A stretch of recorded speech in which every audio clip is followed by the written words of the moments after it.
Seja bem-vindo ao canal. Antes de começar, já deixa o like, se inscreve e comenta no final qual dessas abordagens você achou mais inacreditável, porque o que eu vou contar agora parece uma sequência de cenas inventadas, mas cada parada de trânsito virou algo muito maior do que qualquer policial poderia imaginar. Eu sempre achei que uma abordagem começava do mesmo jeito. Luzes vermelhas e azuis no retrovisor, um documento pedido pela janela, talvez uma multa, talvez uma advertência, e pronto. Mas, depois de acompanhar esses casos, eu entendi que uma simples parada na estrada pode revelar coisas que ninguém esperava encontrar. Um animal mexendo em um cachimbo de droga dentro de um carro, um homem adulto dirigindo um brinquedo infantil no meio da rua, uma overdose acontecendo bem diante de uma policial, uma carga milionária escondida em um caminhão alugado, uma garota desaparecida debaixo de um cobertor, um artefato químico explodindo durante uma busca, crianças em perigo dentro de uma caminhonete, e no caso mais sombrio, um corpo escondido no porta-malas. Tudo começou com uma situação que, se alguém me contasse sem imagens, eu provavelmente duvidaria. Um policial de uma pequena cidade parou um carro por causa de uma habilitação suspensa e de um mandado ativo contra a motorista, uma mulher chamada Vanessa. A abordagem parecia simples, até que o policial percebeu uma movimentação estranha dentro do veículo.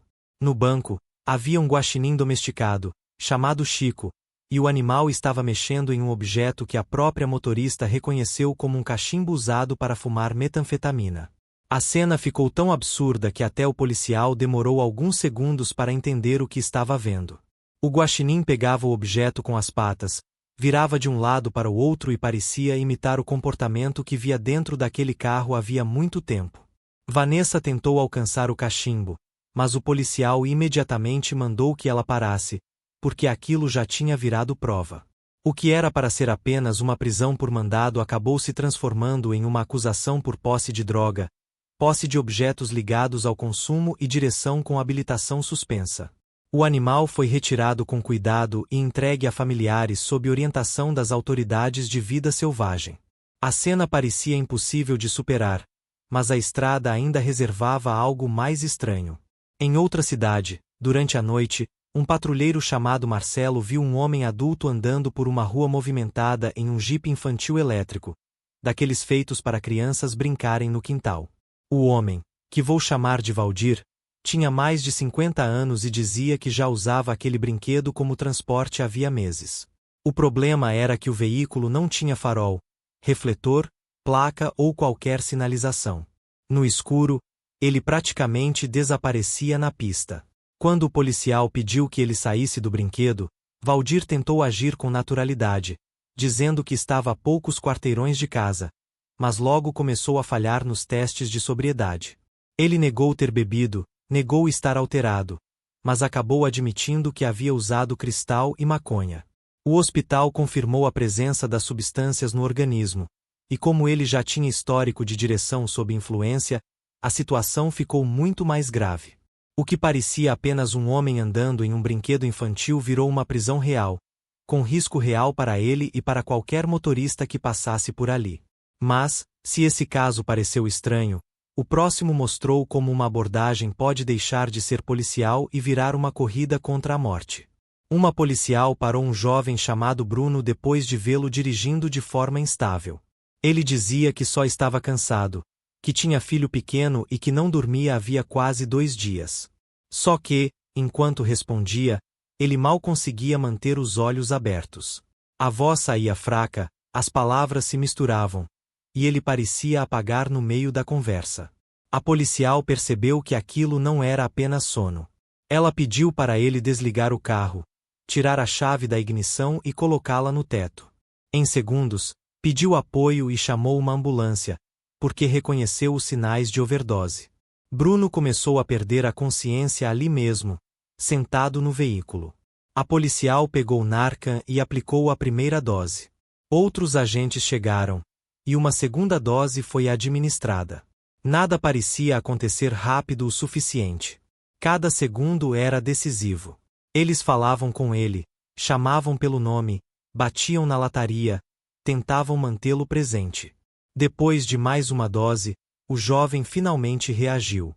A respiração voltou com dificuldade, os olhos abriram, e ele começou a responder perguntas simples. Ao lado dele, os policiais encontraram uma agulha, e Bruno acabou admitindo que havia usado heroína. Ele foi levado ao hospital, e não houve atualização clara depois disso, mas uma coisa ficou evidente. Se aquela policial tivesse demorado mais alguns minutos para agir, aquela parada de trânsito teria terminado com uma morte. Logo depois, outra abordagem mostrou um tipo diferente de perigo, daqueles que atravessam o país dentro de caminhões alugados. Um sargento da patrulha rodoviária, chamado Renato, viu um caminhão branco de mudança trafegando na chuva sem faróis, colando demais em outros veículos e mudando de faixa de forma insegura. A motorista, uma mulher chamada Adriana, dizia que tinha alugado o caminhão no Arizona e estava levando objetos para a Pensilvânia. A história parecia confusa desde o começo. Ela dizia que estava se mudando, mas também dizia que voltaria com o caminhão para buscar outra carga. O trajeto era longo, o aluguel era caro, e o caminhão tinha um cadeado reforçado na porta traseira. Além disso, o cheiro de aromatizante dentro da cabine era forte demais, como se alguém tivesse exagerado de propósito para esconder outro odor. Renato percebeu que havia algo errado. A motorista tentava parecer calma, mas se escondia atrás da coluna da porta, respondia de forma hesitante e mudava detalhes da viagem. Um cão farejador foi chamado, e durante a inspeção o animal indicou a presença de drogas. A busca revelou dezenas de pacotes de cocaína dentro do compartimento de carga, somando cerca de 50 quilos, com valor estimado em quase 2 milhões de dólares. Adriana desabou quando percebeu que não havia mais como negar. Ela confessou que levaria a droga para Nova York e que receberia uma grande quantia pelo transporte. Disse que havia conhecido um homem no México poucas semanas antes e que ele tinha organizado a entrega em uma estrada rural. Os agentes tentaram convencê-la a cooperar com uma entrega controlada, explicando que isso poderia reduzir a pena, mas a operação não seguiu adiante. Ela acabou enfrentando acusações graves de posse e tráfico.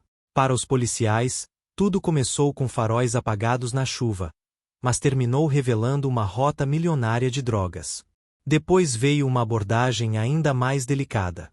Um policial chamado Caio parou um carro porque havia objetos pendurados no retrovisor, atrapalhando a visão do motorista. O condutor, chamado Raul, parecia educado, mas havia uma pessoa escondida debaixo de um cobertor no banco. Quando o policial perguntou quem estava ali, Raul disse que era apenas uma amiga dormindo. Pediu documentos, perguntou o nome dela, perguntou a idade, e o motorista respondeu que ela tinha 19 anos. Só que a aparência da garota não combinava com aquilo. Ela quase não falava, mantinha o rosto escondido e parecia nervosa. Raul dizia que tinha conhecido a garota em Las Vegas poucos dias antes e que estavam viajando juntos para conhecer outro estado. A explicação não fazia sentido.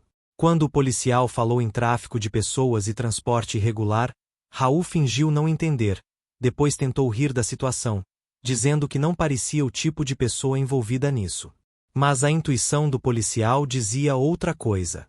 Com o apoio de outros agentes, eles conversaram separadamente com a garota. Primeiro ela disse ter 17 anos. Depois, com mais perguntas e longe da influência de Raul, a verdade começou a aparecer. Ela era uma adolescente desaparecida, bem mais nova do que ele dizia, e tinha saído de outro estado sem autorização da família. Os agentes notaram detalhes estranhos, como tatuagens falsas e ausência de bagagem, sinais de que alguém poderia estar tentando dificultar sua identificação. A investigação revelou que Raul já tinha se envolvido com essa mesma menor antes, que havia cruzado fronteiras estaduais com ela e que respondia por outro caso. Ele foi preso por mandado ativo e enviado de volta para responder por interferência na custódia.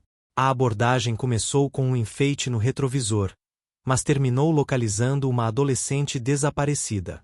Outro policial, porém, não encontrou apenas drogas ou mentiras. Ele encontrou algo que literalmente explodiu na frente dele. Um sargento chamado Eduardo parou uma caminhonete porque a placa não pertencia ao veículo. O motorista, um homem mais velho chamado Clovis, dizia que a placa era da ex-mulher e que pagava tudo certinho, mas logo a conversa ficou estranha. O policial perguntou se havia armas, drogas ou qualquer coisa perigosa no carro. Clovis admitiu que havia uma pistola calibre 22 no banco e disse que talvez existissem pontas de maconha. Durante a busca, o policial encontrou pequenos saquinhos com substância branca, um cachimbo usado para metanfetamina e outros indícios de droga. Clovis negava tudo, repetia que tinha problemas cardíacos e jurava que não usava metanfetamina. O policial continuou procurando até achar um tubo de PVC modificado, parecido com um dispositivo improvisado. Quando manuseou o objeto, houve uma explosão repentina. Um cheiro químico tomou conta do ar, fumaça saiu do carro, e Eduardo começou a ter dificuldade para respirar. Mesmo afetado, ele conseguiu pedir apoio, chamar os bombeiros e algemar Clovis.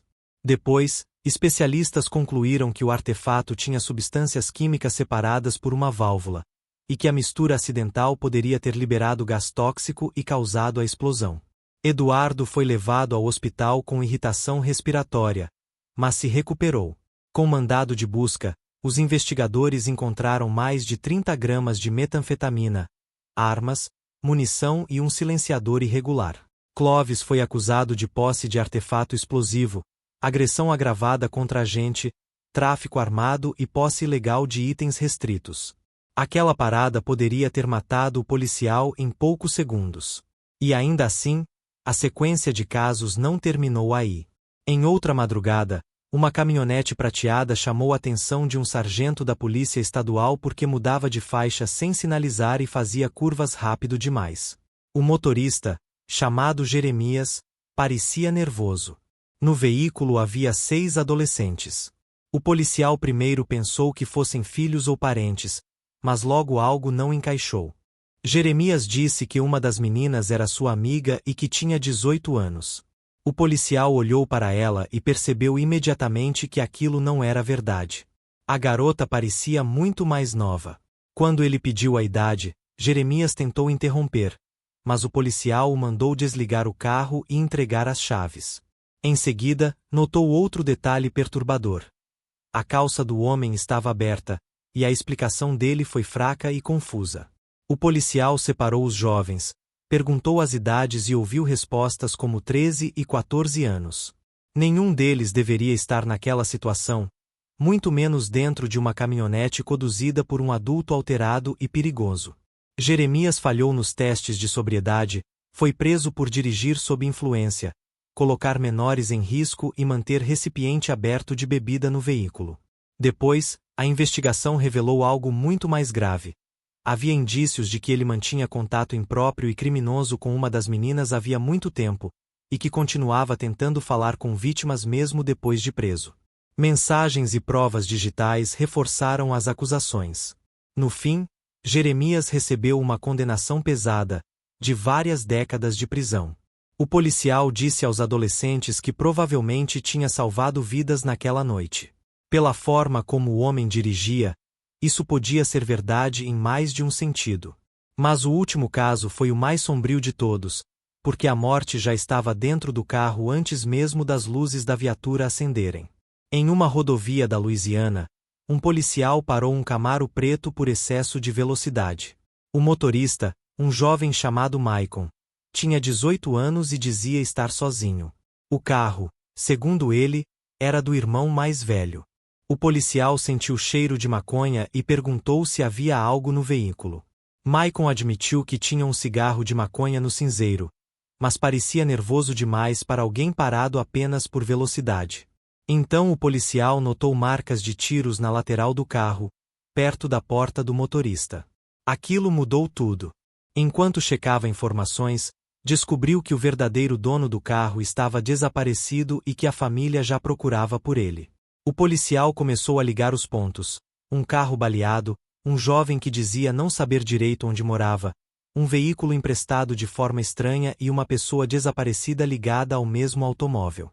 Quando os agentes abriram o porta-malas, encontraram o corpo de um rapaz chamado Miguel, morto por disparos. Maicon foi preso imediatamente. Primeiro, ele tentou dizer que outro jovem, chamado Kaique, havia sido o autor dos tiros durante um plano de roubo. Depois mudou a versão, admitiu que Kaique não tinha participado e tentou alegar que tudo aconteceu em legítima defesa durante uma briga. Mas a investigação encontrou contradições demais.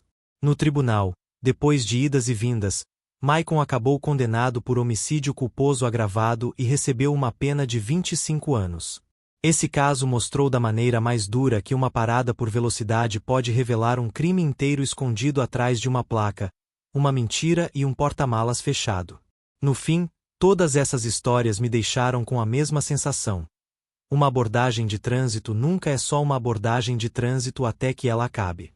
Para quem está de fora, pode parecer apenas rotina, mas para o policial na janela, cada detalhe importa. Um cheiro estranho, uma resposta nervosa, um cobertor cobrindo alguém, uma placa errada, um farol apagado, um motorista cansado demais, um cadeado reforçado, uma marca de tiro, uma criança calada no banco de trás. Às vezes, é nesses detalhes pequenos que aparecem as maiores verdades. Algumas salvam vidas. Outras revelam crimes. E outras deixam marcas que ninguém esquece. Se você chegou até aqui, comenta qual caso mais te chocou. O guaxinim no carro, o brinquedo infantil na rua, a overdose salva por segundos, o caminhão milionário, a garota desaparecida, a explosão química, os adolescentes resgatados ou o corpo no porta-malas. Deixa o like, se inscreve no canal e ativa o sininho, porque aqui cada história começa parecendo comum, mas termina mostrando que a realidade pode ser muito mais assustadora do que qualquer ficção.